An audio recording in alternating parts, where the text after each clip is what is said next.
Sister Souljah, a raptivist, a musical artist, and also a political activist, found herself on the cover of Newsweek magazine. Sister Souljah, what are your thoughts as you listen in on these opening comments?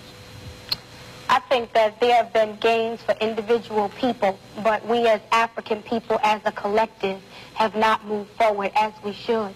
And most of the time, the African people that you have that are able to occupy the positions of mayors and governors do not occupy it forcefully and forthrightly for the collective of African people in this country. And as a result, what you have is millions of young African and Latino children and youth who are in a state of total chaos, who don't have skills and don't have any idea how they're going to develop their skills, and are estranged from even the adults in their own race because of the problem of not dealing with white racism and the real impact that it has on our lives.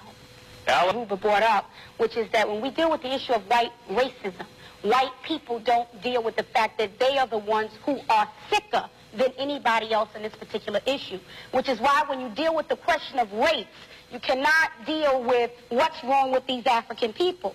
See, the thing that happened in South Central started with a malady in the justice system, where white people could not see white men who had did something against black men and penalize them for what everybody in this country knows that they did. So the problem of white racism is that we don't look in depth and do these little documentaries on white people and what's wrong with them. I'd like to add to that. The professor, the president, John Silver, said that one of the problems with the programs of the 60s was that they did not provide corrective measures to help the black family. We need to understand that when black people were brought here to the United States, they were brought here as an act of war. They were kidnapped here, and the destruction of the black family and the creation of a slave mentality was an integral part of the development of this nation state. So there has never been an interest in the black family, and that's reflected today. But even more, every city in which we have aspired to so-called political power. In Newark, black males are being murdered by the Newark Police Department under the guise they're robbing cars. When we look at New York City, the police riot in the streets. When we look at L.A., there was a riot in the streets. All of these cities have black mayors. Yes. So we have to begin to understand that moving black people up the economic ladder does not necessarily mean that black people on the bottom of the economic ladder are going to be empowered, because there are black people who identify with the system so much that they are self-hating Negroes. Mr. bin Wahad, you seem to be going kaboom to the entire white community. Do we have from you a spirit of belief that there really are out there in America white folks who do not suffer from the pathology that Sister Souljah reminds us does exist in this country? But why is that the question? In other words, it's the same as when you're dealing with the issue in South Africa. People say, well, if black people get in control of that government, what will they do with the white people who are living there? Why is that the question? Can we refocus the question as to how we're going to correct? Let me have a moment to... It's also an issue of control and curriculum, and what type of African adults are you trying to produce within that school system.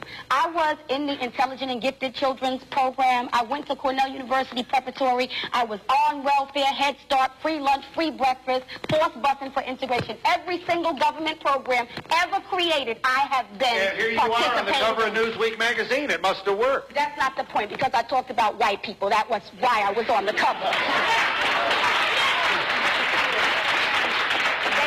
They were not celebrating my academic victory. Your point is made. Right.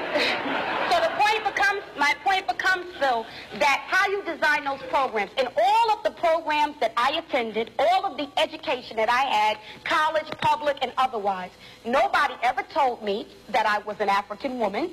Nobody ever told me what the history of African people were. Nobody ever told me that America is business, and without business you will have nothing and be nothing.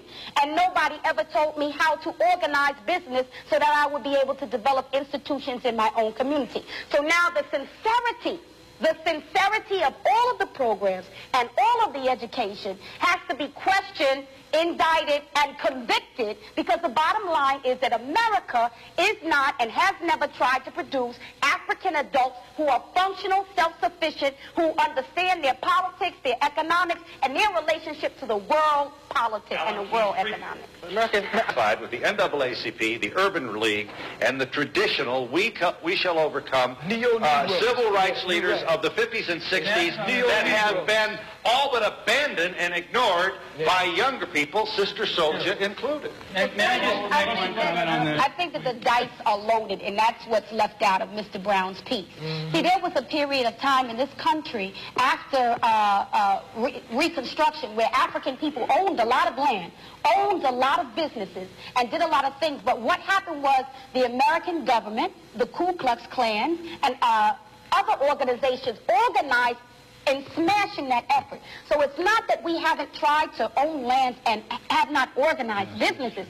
It's that if you are African in America, or in Latin America, or in the Caribbean, or in the continent, you will be hunted no matter what you do, because they do not want us to survive and become self-sufficient. And you can say no, but you haven't lived this life. You haven't lived this life. And to be happy. I'm talking about that. All right.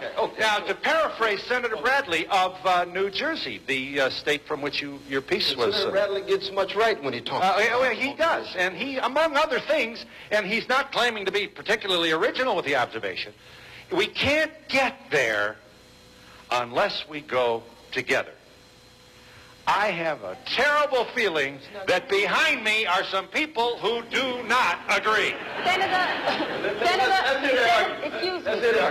Senator Bradley of the all-white United States Senate said we can't get there unless we all go there together. Sorry. None of us are where he is. That's number one.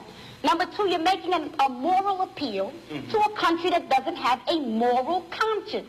The question becomes that when white people feel serious and angry and upset about abortion, they come out in the thousands up to the millions to say, this is what we believe about abortion. Where is the white outcry against white racism that murders African people all around this entire globe? It doesn't exist. So who are these white good people? I want to meet them. I want to see them. I feel it's not enough. But that might be all we can get. No. And guess what? I don't work with all I can get. What I work with is what I have. Listen, you have to have some confidence in the power of African people amongst ourselves to establish a foundation. We have. We haven't. We have utter chaos in our cities, and you got to do that. You can have a program. I'm not saying we've built a lot of institutions, and those institutions have not been effective. The majority of millions of African youth in this country are dying mentally, dying spiritually, dying emotionally, dying academically, and you may have a program, Mr. Brown may have a program, but what we got to talk about is an American government that tracks millions of African people who don't go to your program, don't go to Brown's program, millions of African people, not only here, but all around the world, and if we are not honest enough to say who are our friends, who are our enemies, to know what a friend is, to know what an enemy is, we will constantly be trying to get into people's parties, to shake our butts with them, to get them to like us, and that's not the question. The question is, what can we build amongst ourselves to secure ourselves from our enemies so that we will be able to survive into the future? Mayor Kelly. That's enough to know that if I walk out Washington, D.C. tonight, some black kid in Washington, D.C. is blowing up another black kid's head for a pair of sneakers because the institutions that we're talking about, not the things that we hold up to say, look, this is one example. The institutions that we're talking about are not saving the minds of those African children. That is the honest truth.